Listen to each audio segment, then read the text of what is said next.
কাঁচামাল বিক্রি করতেছে, তার পাশে একটা গরু আসছে, দেখেন চুপচাপ দাঁড়িয়ে আছে। আর যে কাঁচামাল বিক্রি করে সে সবাইকে সুন্দরভাবে মালামাল দিচ্ছে। তারপর দেখেন গরুটা কোনো ডিস্টার্ব করতেছে না, কাঁচামাল সুন্দরভাবে বিক্রি করতেছে।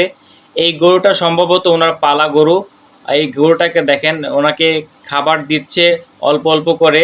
তারপর গরুটা শান্তভাবে দাঁড়িয়ে আছে। দেখেন যারা ব্যবসা করতেছে তাদের কোনো সমস্যা হচ্ছে না, গরুটা এক জায়গায় চুপচাপ দাঁড়িয়ে আছে। আপনারা দেখতে পারতেছেন যে গরু কত সুন্দরভাবে দাঁড়িয়ে আছে। আর এই লোকটা খুবই সুন্দরভাবে ব্যবসা করতে পারতেছে, কারণ পোষ সবার কাছেই হয় যদি আপনি ঠিকভাবে একটা জিনিস পালতে পারেন। দেখেন গরুটা কি সুন্দরভাবে হয়তো পালছে, ভালোভাবে পালছে, তার কারণে কিন্তু গরুটা পোষ হয়ে গেছে।